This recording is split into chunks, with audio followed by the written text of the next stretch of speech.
You're listening to the Fierce Fatty Podcast, episode 90. Will weight loss surgery make you thin, healthy, and live longer? Question mark. Let's do it.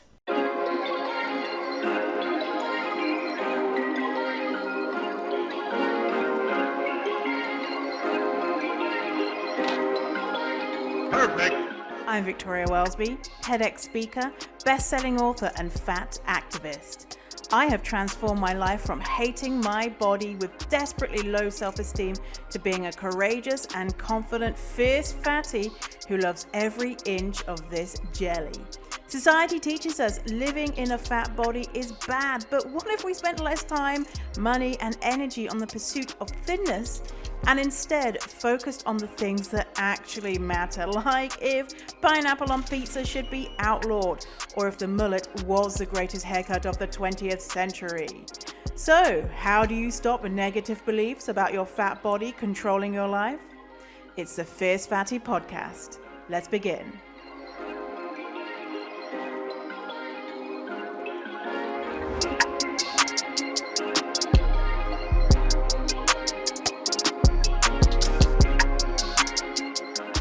Hello, fatty, how are you? I hope you're good. I'm good because I'm probably doing nothing right now while you're listening to the show because I'm taking 4 weeks off. This is week 3 of me taking 4 weeks off, and that's a lie. I said I'm taking 4 weeks. I'm taking 4 weeks off from the podcast. I'm taking 10 days off from working. Yeah, so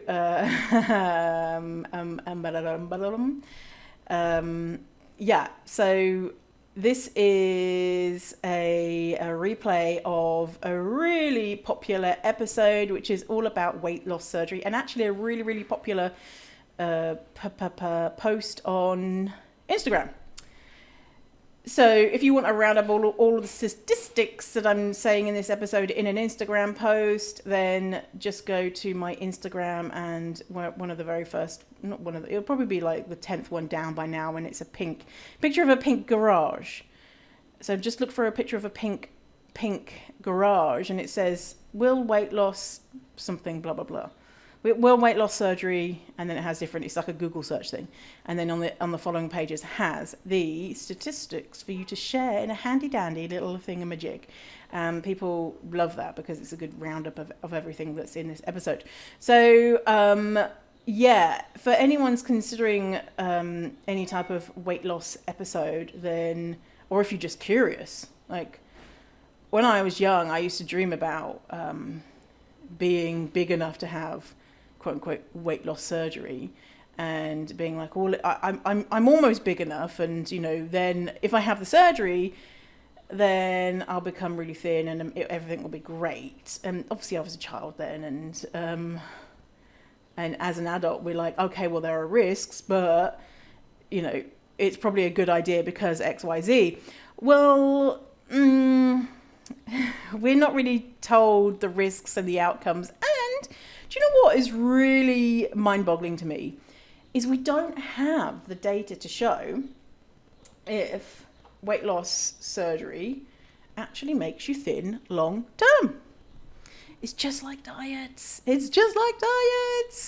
And it basically it shows, yes, you'll lose weight initially, and then well, the longer time passes, weight just keeps going back up. No fault of the people who've had the surgery. If you've had the surgery and you are fat, it is not your fault. Your body is doing everything it can to get itself back to a weight that it is happiest at. And so anyway, we've got all of this like, oh, it's going to make you thin, it's going to make you healthy. There's no evidence to show that any weight loss surgery actually increases health or lifespan. And in fact, there's evidence to show the opposite. This episode is going to break that all down, and you are probably going to be like, what the fuck? And feel very angry at the end of this. And so if that is not feeling good in this episode, there's going to be mentions of the O words, suicide rates, and brief mention of calories. And so if that doesn't feel good for you, then skip on to the next episode.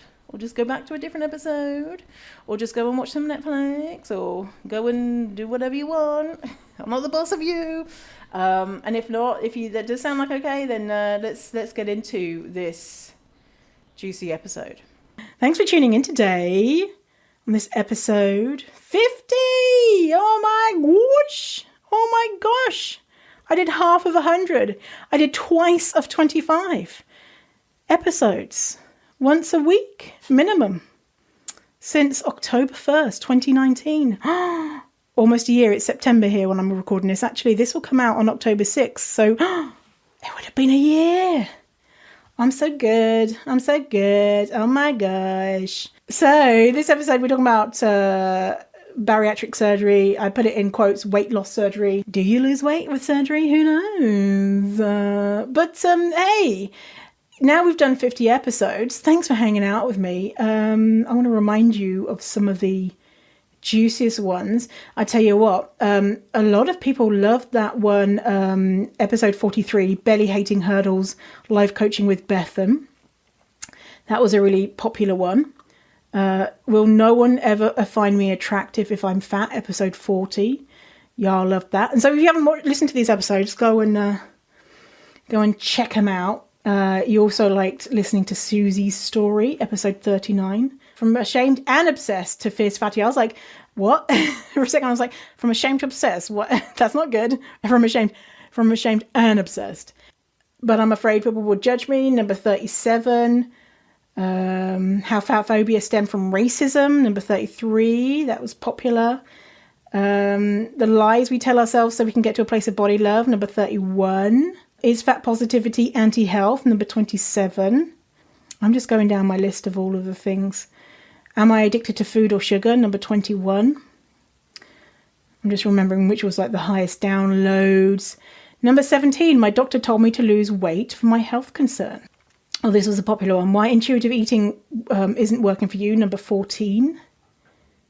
Tell you one, the least popular one was episode 12. New Year's resolutions that won't make you feel like a bag of poo. That's a good episode, but I guess, like, I don't know. Who cares about New Year's resolutions? I'm going to share that again at New Year this year, and let's see if you like it this year. 5 reasons why you hate your fat body. Number 9. How to deal with dieting friends. Number 6. And number 4, the 3 biggest fears we have about stopping dieting and loving our body, and how to get over them. And of course, every single other episode is incredible. But they are the most popular. Probably because the titles sound more interesting or something. Who the fuck knows? Or maybe the topics are better. Who the fuck knows? You might know because you're the one listening. You're going to tell me, it's because of this, Victoria. Well, thank you. I appreciate that. Okay, so let's get into today's episode. I've been meaning to make this one for a while, but I've been putting it off. I don't know why I've been putting it off. Because it's a big and juicy topic. It's kind of I'm not into shaming people, and I don't want talking about weight loss surgery. I don't want people to think that if you choose to have surgery that you are a bad person. And you know, we see a lot of celebrities who were fat icons and still are, who then have surgery, and a lot of people in the fat positive, body positive community are sad about that. And that makes sense, of course. It's sad to think of someone who you thought was, you know, who liked their body, who was a champion for fat people, then having surgery. Some people feel like it's a betrayal. I personally don't, because it's not any of my business, really, what people do with their bodies. I don't know what's going on with their brain. I don't know what's going on with their life.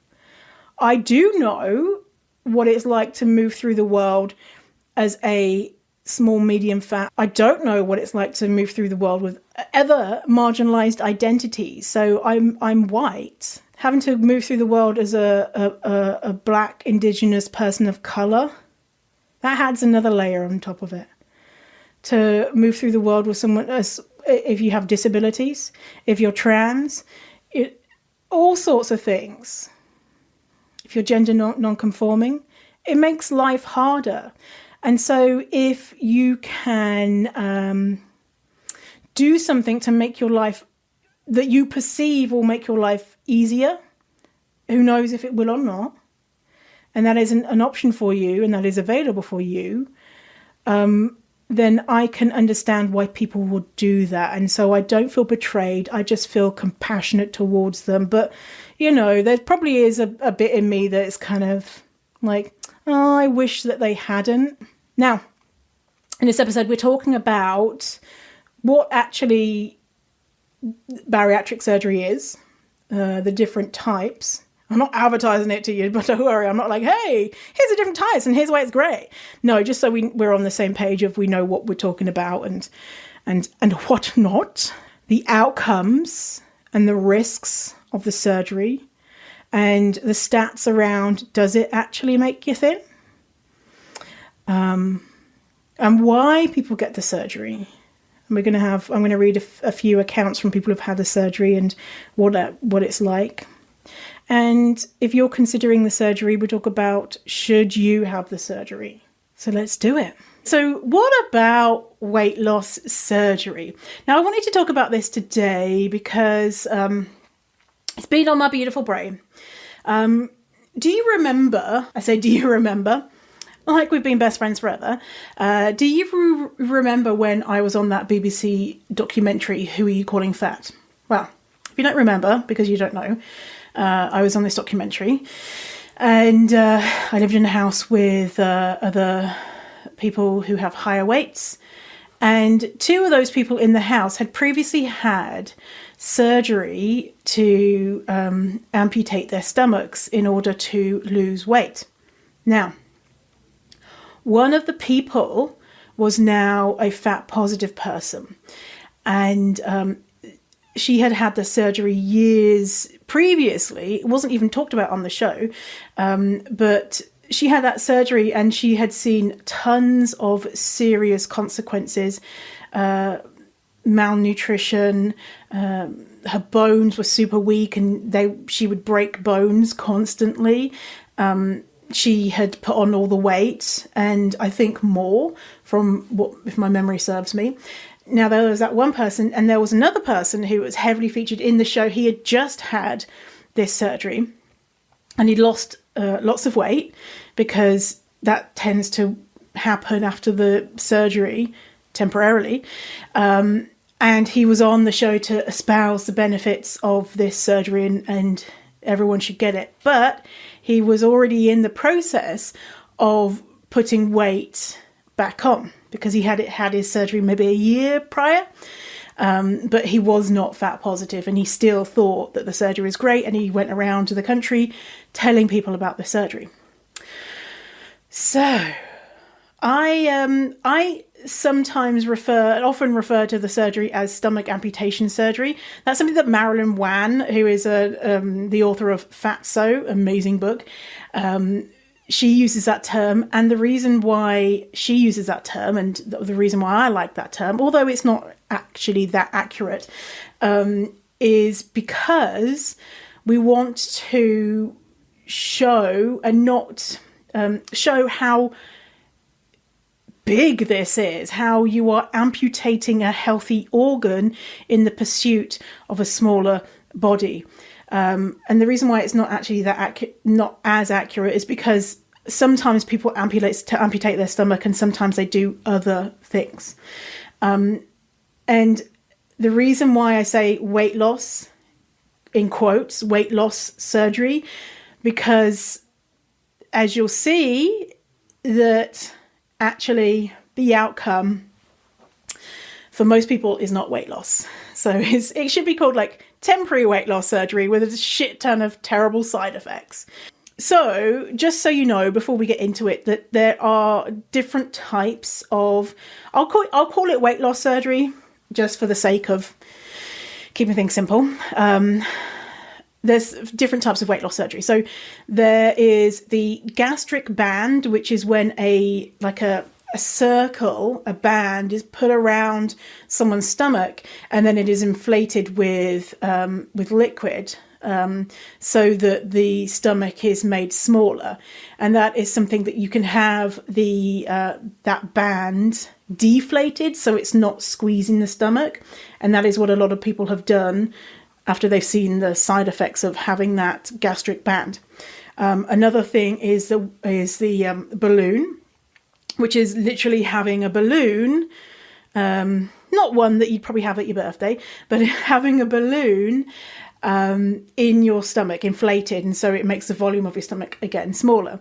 Now, there's also something called the gastric bypass, which is cutting off some stomach, sometimes not cutting off stomach from what I've understood. Sometimes it's literally just bypassing some of the intestines, and so that you're not absorbing as much of the nutrients in that food.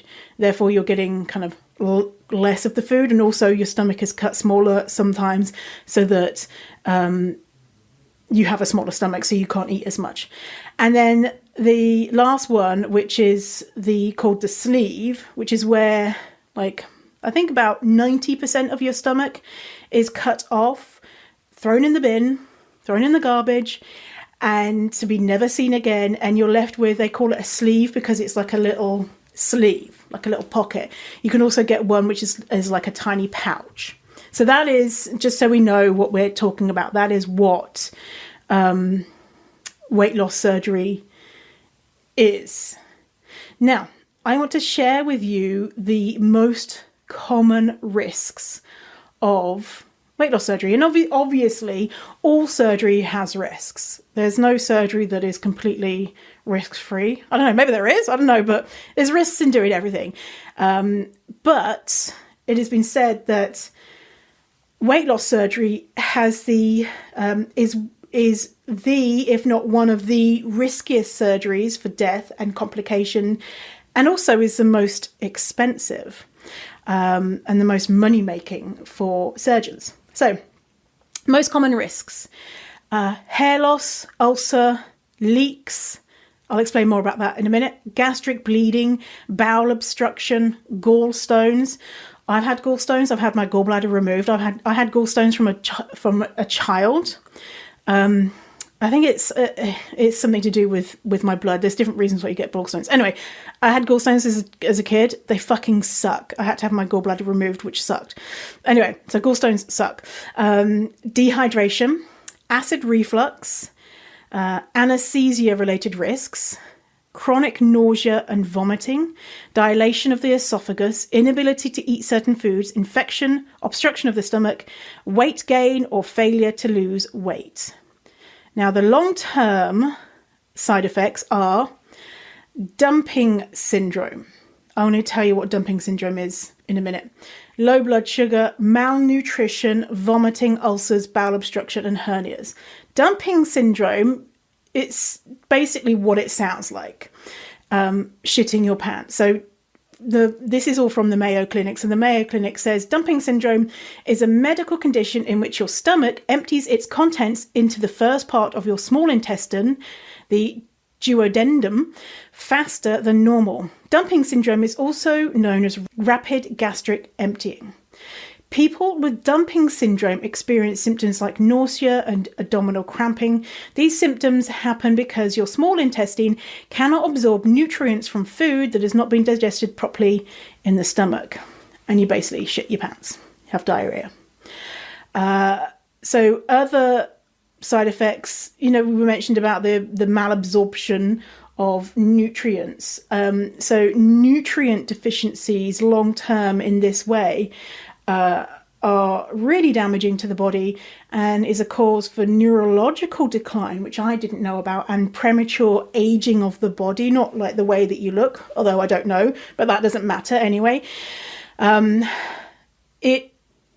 lot of people are not aware that the extent that they have to, the tablets and the supplements that they need to take to get over this severe lack in food and what that does to your body. And so a lot of people have been told, oh, just take a normal multivitamin that the regular Joe Schmo on the street takes, and that is like woefully inadequate to keep people who've had the surgery healthy. It's actually the regimen that people need for the rest of their lives can cost hundreds of dollars a month.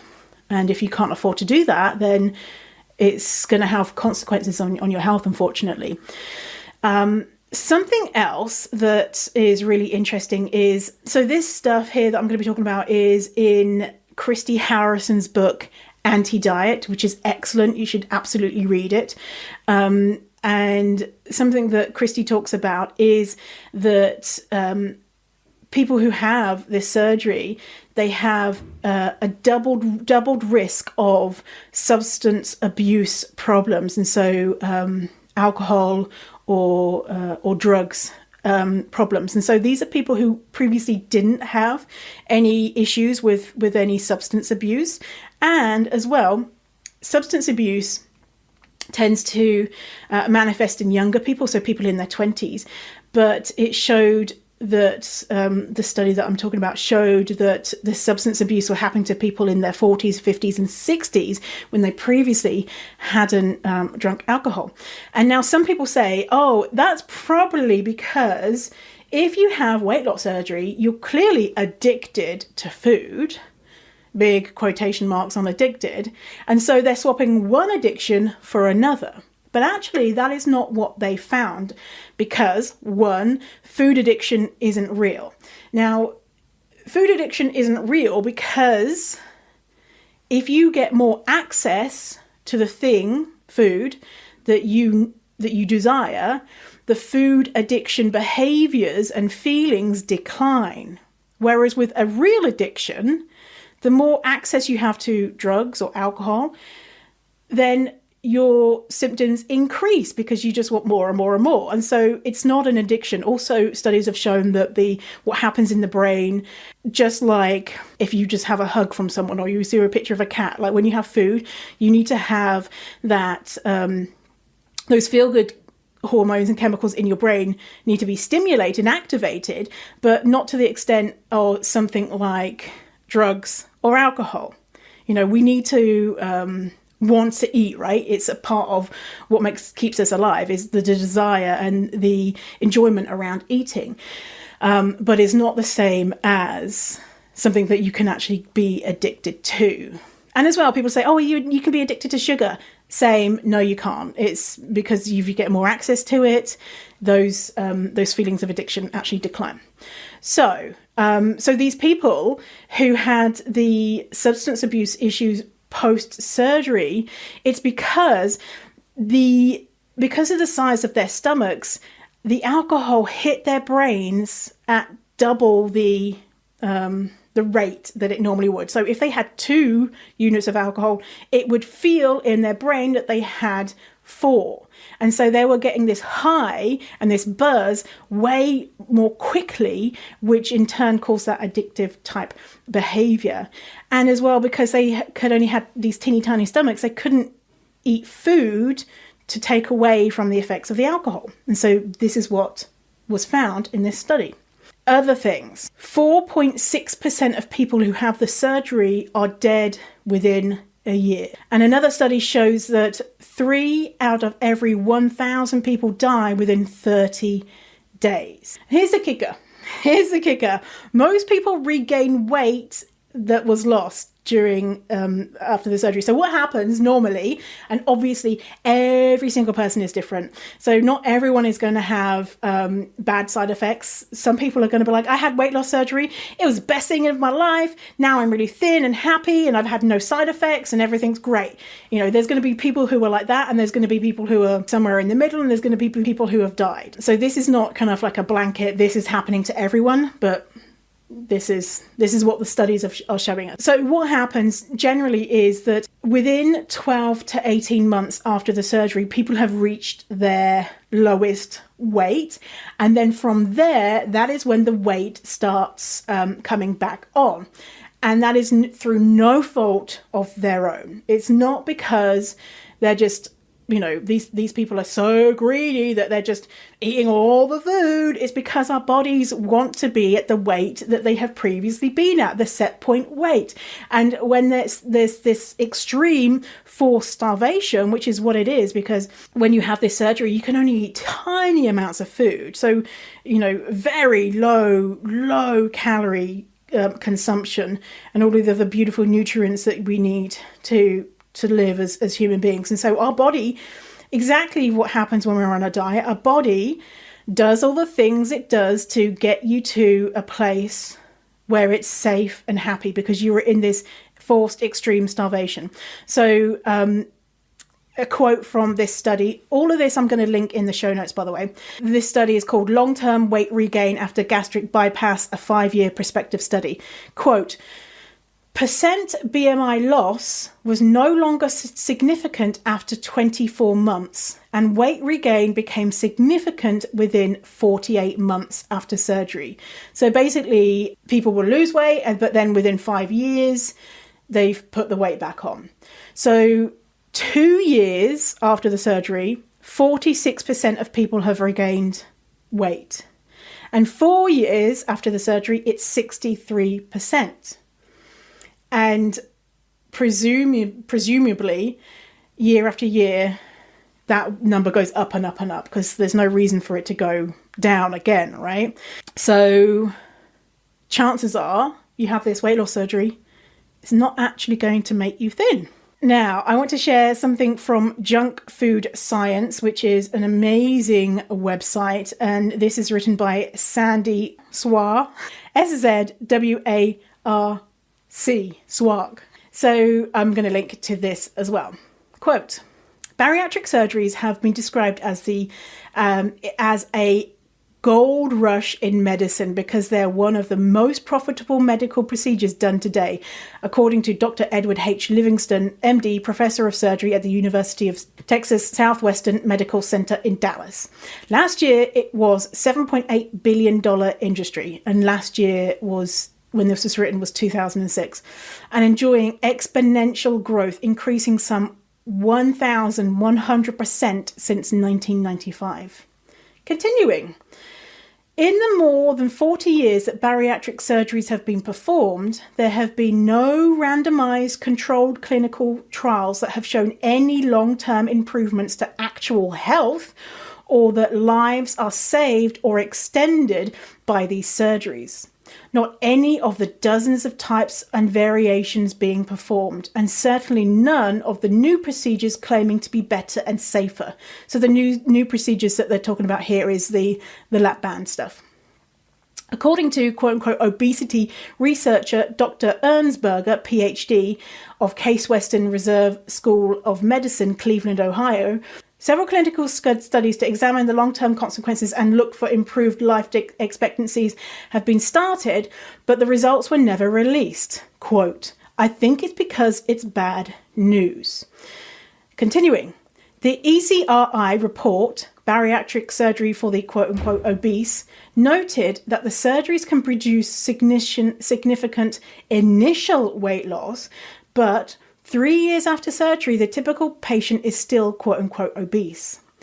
Most importantly, they concluded that based on the quality and strength of the available evidence, claims of improved quality of life and long-term health impacts are less conclusive. The Mayo Clinic reported in 2000 that 20 to 25% of gastric bypass patients develop life-threatening complications. But the recent lap band clinical trials done to earn the FDA approval reported 89% of patients had at least one adverse event. 1/3 of them severe.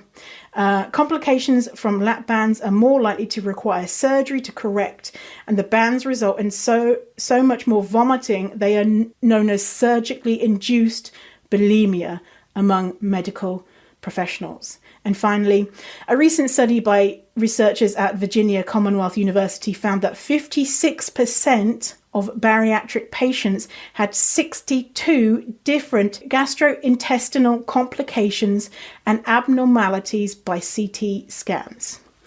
So that is from Junk Food Science. Great resource for all the science on all fatty stuff. Another thing from Christy Harrison's book, Anti-Diet, is Christy says that this is the most lucrative surgical specialty and costs $15,000 to $25,000 per procedure. And a lot of insurance companies won't pay for it. Lindo Bacon, incredible, wrote Health at Every Size, Body Respect. Linda Bacon says, bariatric surgery would be more appropriately labelled high-risk, disease-inducing cosmetic surgery than a health-enhancing procedure. Well. Next, a study came out 2 years ago, I remember when it came out, about the increased suicide rates of people who've had the surgery. So I'm going to link to this as well. Quote from this study. Based on their analysis, the estimated suicide rate for bariatric surgery population is 4.1 deaths per 10,000 patients. When compared to the World Health Organization's suicide data for the general population, the investigators reported a 4-fold increased risk of death by suicide among patients who underwent weight loss surgery. So you're 4 times more likely to die by suicide. Now, so we know all this. This is, if you have a surgeon who is ethical, they will present to you the realities of what this means. Now, they're probably not going to say, by the way, this surgery is 64% chance not going to result in weight loss, long-term weight loss. You'll temporarily lose weight and then you'll put it back on, 64% chance of that. They're probably not going to say that. They're probably not going to tell you that you're going to have 4 times the risk of suicide because that's a newer study, came out a couple of years ago. But hopefully they reveal all of the other things. But some surgeons or the medical team supporting them don't really emphasize how much people's lives are changed and how much they have to spend on care for themselves to make sure that they get enough vitamins and nutrients and all that type of stuff. And also the effect that not being able to eat food has on your life in general, because food is very social. Food is like spending time with your community and a way to share love and happy times, and as well, it could be something which is a great coping strategy for some people. Of course, not every fat person uses food as a coping strategy at all. But if that's taken away, that can be difficult. If your family is having this big, beautiful meal and you can only eat a couple of things, like if it's Christmas or Thanksgiving or whatever it is, that can be very isolating. Not being able to go out and on a night out with your friends or, things like that, because you physically can't unless you go out and just, sip some water. Your life is changed in so many ways, and a lot of them are social. And then how it feels for those who put on weight, which is the majority of people, how much shame they must feel. I read people's accounts and how they felt like they were the only one. That they were so fucked up that they couldn't control themselves so much that even surgery couldn't help them because they were so out of control and greedy and bad. But really, your body is doing exactly what it needs to do to keep you alive.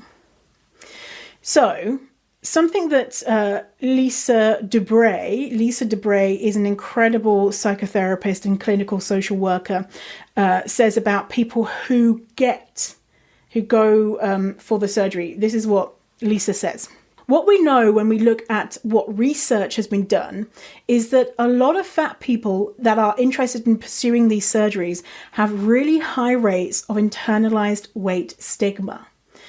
There is a study that was done years ago that compared the psychological profiles of fat people going to Weight Watchers and fat people pursuing weight loss surgery. And what they found was that the fat people that were going to Weight Watchers, their psychological profiles were in line with the general public.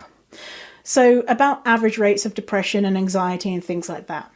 The fat folks that were pursuing weight loss surgery had psychological profiles in line with psychiatric patients, meaning significant levels of mood disorders, anxiety, trauma history, things like that. So again, it's not to say that everyone, because we can't keep track of everyone, but I think there's a lot of evidence to say that a lot of people that are pursuing and interested in the surgery are feeling pretty desperate and dealing with a lot of internalized weight stigma, and that doesn't get treated by the surgery. Another perspective about this is from Caitlin Anderley. Caitlin is known as Reframe Your Story on Instagram. I'm going to link to their account. And Caitlin on their Instagram shared a picture of their belly with surgical scars. They're just like little things, little cuts in their belly. And this is what it goes along with that image. This is what my eating disorder looked like. 5 small incisions from my weight loss surgery. There was no part of me that made the decision to have weight loss surgery from a place of self-love. It came from deep self-hatred and a longing to be accepted. I told myself it didn't have to do with weight loss. It was about my health. I thought I was a ticking time bomb and that if I stayed in this body, it would inevitably lead to health issues. I thought it would be only a matter of time. When the majority of society views your body as part of an epidemic and a strain on society, it makes sense that a person would want to change that. So people make the decision to have their stomachs banded, amputated, and rerouted. They are encouraged by doctors and by other professionals to put a permanent physical restriction on themselves. The most sick part of this is that I knew and wanted there to be pain if I ate one bite too many. So I had to face the consequences of living in my body. The true consequence of all of this and a lifetime of being told my body was wrong was falling deeper into my eating disorder behaviors. And for that, I was praised. People who didn't even really know me would come up and tell me how inspired they were by my weight loss. Regardless of intention, praising my weight loss was praising my eating disorder. So that is from Reframe Your Story on Instagram, Caitlin Anderley. Now, another account of weight loss surgery, because by the way, in case it wasn't obvious, I haven't had any surgery myself, although weight loss surgery or bariatric surgery, although hell fucking yes did I want it. I remember being a teenager watching those shows. I think in the US they're called like Girls Gone Wild, but it was like the UK version where young people went to like Ibiza and stuff, and they would show their tits to the camera. And I remember sitting on the sofa watching that late at night, seeing the girls showing their tits and being like, I'm not thin like them. My tits don't look like theirs.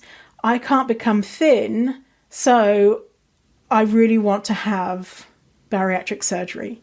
That was like my goal. And at that time, I was a child. I was probably 15, 16, 17, something like that. But I was just like, oh, one day when I'm old enough, I'm going to get that, and that is going to fix all my problems. So anyway, I haven't had it, but I definitely did dream about having it. Now, someone who had it recently, and it's someone that is quite well known, is Roxane Gay. Roxane Gay is the author of, you might recognize Roxane from her books Hunger and Bad Feminist, and she has other books too, but they are probably the most recognizable. Roxanne wrote a brilliant piece on her decision to have surgery and what happened on Medium.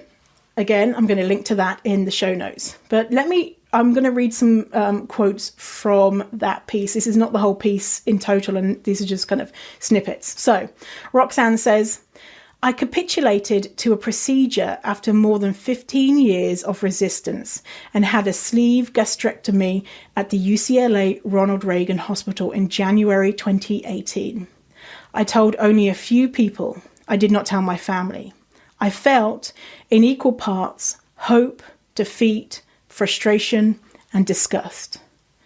She continues, the truth is that my desire for weight loss has long been about satisfying other people more than myself, finding a way to fit more peacefully into a world that is not at all interested in accommodating a body like mine.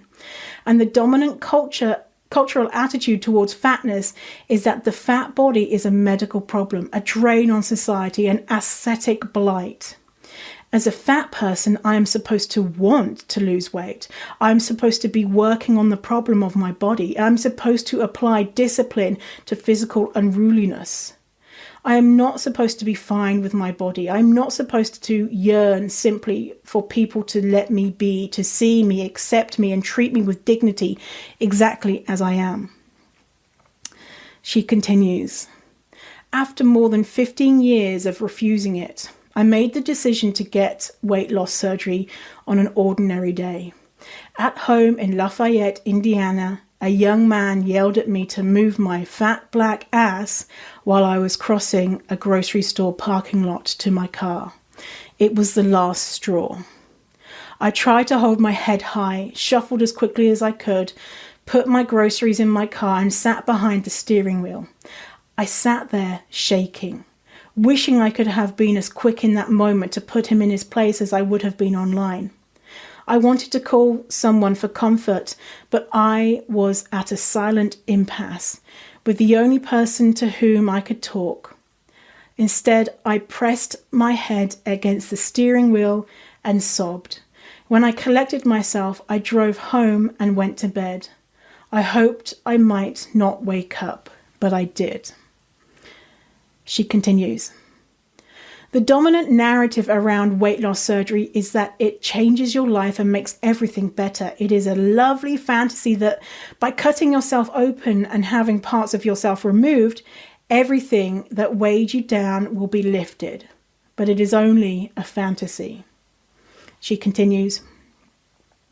The psychologist I saw for my pre-surgical evaluation warned that the first year is really difficult and many patients end up suffering from depression and regretting the surgery. The second year is better, she said, trying to reassure me after my face fell. And she was right. I am depressed and miserable. I am cold all the time and exhausted because I'm only eating between 1,200 and 1,500 calories. I'm filled with regrets because everything has changed, but everything is exactly the same. She continues, I've replaced one set of anxieties with another. I worry I'm eating too much and stretching my new stomach, something I was warned about repeatedly and vigorously. I have brief moments where I allow myself to imagine hiking Runyon Canyon or wearing a fabulous outfit because it is available in my size, or going to see a musical without having to make special arrangements. And then I tell myself to get a hold of myself. I tell myself to not want. I tell myself that I failed to discipline my body before and I will probably fail this time too. I tell myself these things because I've carried this weight for almost 30 years and it is terrifying to face who I could be without it. So that is excerpts from a piece that Roxane Gay wrote on Medium, and it's called What Fullness Is. So you can find that on Medium, or you can just go to the show notes where the link is going to be there for you. Now, Roxane is, I don't know Roxane's exact size, but I know that I think that she might be a super fat. I know from reading her work that, even just reading that piece, not being able to fit in to go to a theatre without making arrangements beforehand. So I'm presuming that, I know she's not a small fat person. She's a large fat person. She is a super fat. She might be an infinity fat. I don't know for sure. But I want to recognize that she's also a woman. She's also a black woman. Walking through the world with these different intersections, and I don't know if she has other things, is really fucking difficult. So why wouldn't you take that chance at living a life which, of course, a lot of weight loss places will paint it as this, fairy and roses and, fairy tale and roses and unicorns and all that type of stuff. But, we're intelligent. We know that it's probably going to be hard and all that type of stuff. But I don't know what it's like to be a fatter than I am, to be black, to be also in the public eye. Roxanne shares in this article about how people constantly make memes of her, of images of her, and tweet them at her. And she's constantly barraged with people reminding her that her body is not good. And so it makes total sense to me that Roxanne would elect for surgery. That pressure must be immense. That the weight of people's expectations, like she mentioned in this article, she did it for other people basically. It must be overwhelming, even if there's a almost 5% chance that you will die. For a lot of people, they are close to dying right now. But the thing that's really heartbreaking is that for most people, this won't make them thin. And I don't think that people know that when they go into the surgery, that 64% chance just after 4 years. And we don't have the data past that, because there's been thousands of studies on weight loss surgery, but only a teeny tiny fraction are actually usable because the rest aren't good science. And so we have hardly any data. And also a big problem when it comes to the science around this stuff is that the follow-up with patients, after a certain amount of years, the patients don't come back for follow-up. Now, I don't know for sure, but I can guess. Why would a patient not come back for follow-up? Because they're fat again. They've put weight on and they've blamed themselves versus blaming a faulty product, weight loss surgery. And I know in the States it's, it's for profit, and so it's going to be even more, worse and extreme and unethical practices and all that type of stuff. But of course, every country has weight loss surgery, and as well, talking about weight loss surgery for children. And I want to roundhouse kick people in the face who thinks that is appropriate to amputate a healthy organ from a child. Oh dear God, please, all those those children have had it done already. I just want to go and hug them and tell them that their body is perfect. Obviously I wouldn't do that because they'd be like, go away, that's weird, I'm just trying to play on my bike or whatever. But so weight loss surgery. Some people will lose weight and keep it off. We don't really know what percent. What we do know is that most people won't. But imagine if you're thinking, as I did going into diets, well, I'm going to be, with diets, 95% fail, I'm going to be the 5% because I really want this. I'm really desperate to be thin. And so let's pretend that you are that percent that is able to lose weight. The question that I would want to consider is, but at what cost? I always think about the unicorns who do lose weight, what their life is like, what they're having to do to maintain that weight loss. How are they eating? How are they relating to food? Are they forcing themselves to move their bodies in ways that they don't like? What's their mental health like? Are they happy? Are they fulfilled? Do they like their body? Do they hate themselves? It's super painful. This stuff is super painful, and it makes absolute sense that people would choose this.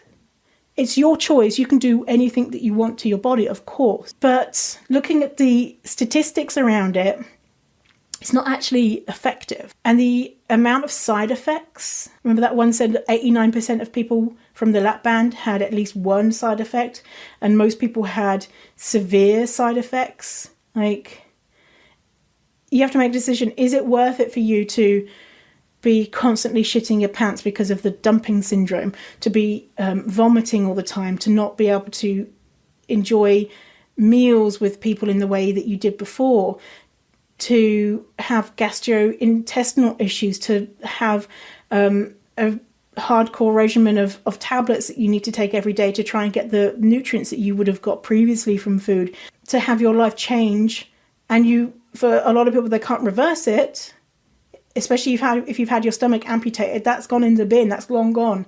You can't grow your stomach back. It's irreversible.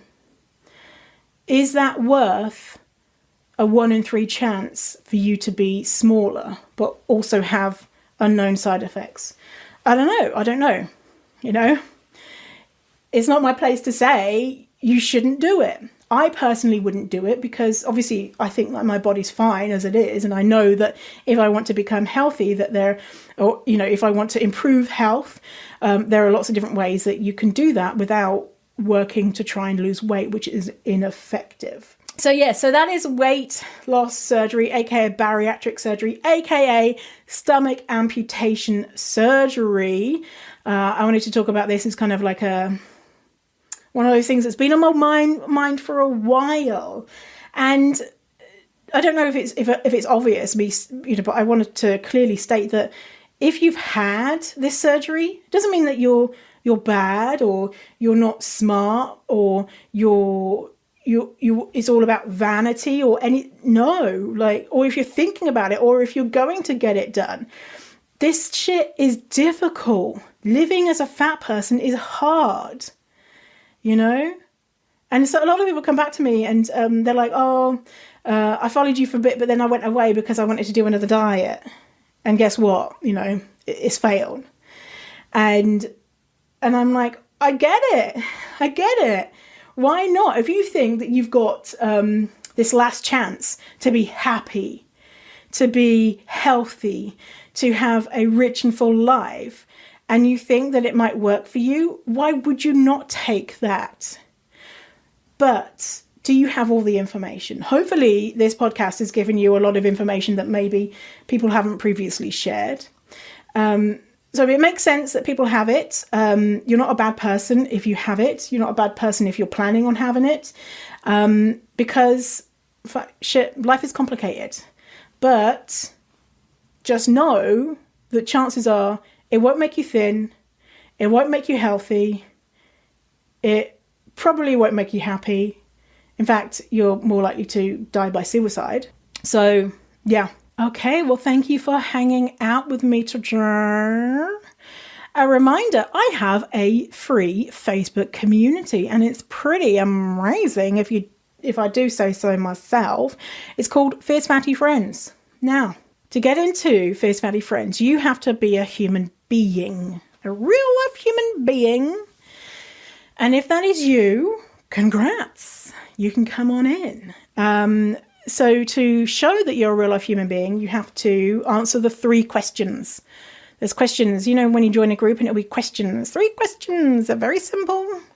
If you don't answer the questions, if you answer the questions and you're like, fuck you or something, I'm like, why would, if someone's answered the questions, we wouldn't let them in. But if you don't answer them in the right way, not that, so if you don't answer even one of the questions, you don't get in. So if you've requested previously and you haven't got in, then that's probably why. So you can request again and answer the questions. Yes. So we just need to make sure no creepy people come in. Or, no super creepy people. You can be creepy and come in, but, creepy in the right ways, not in the creepy ways. Okay, so come and join me, hang out with me in Fierce Fatty Friends. And Thank you for being with me for 50 episodes. Yes, amazing. So proud of myself. So thanks for being with me for 50 episodes. And here's to another 50. How about that? Another 50. That would be good, wouldn't it? Okay, all right. I'll see you in episode 51. Have an incredible day. I'll see you later. Crocodile. Stay fierce, fatty. Bye-bye.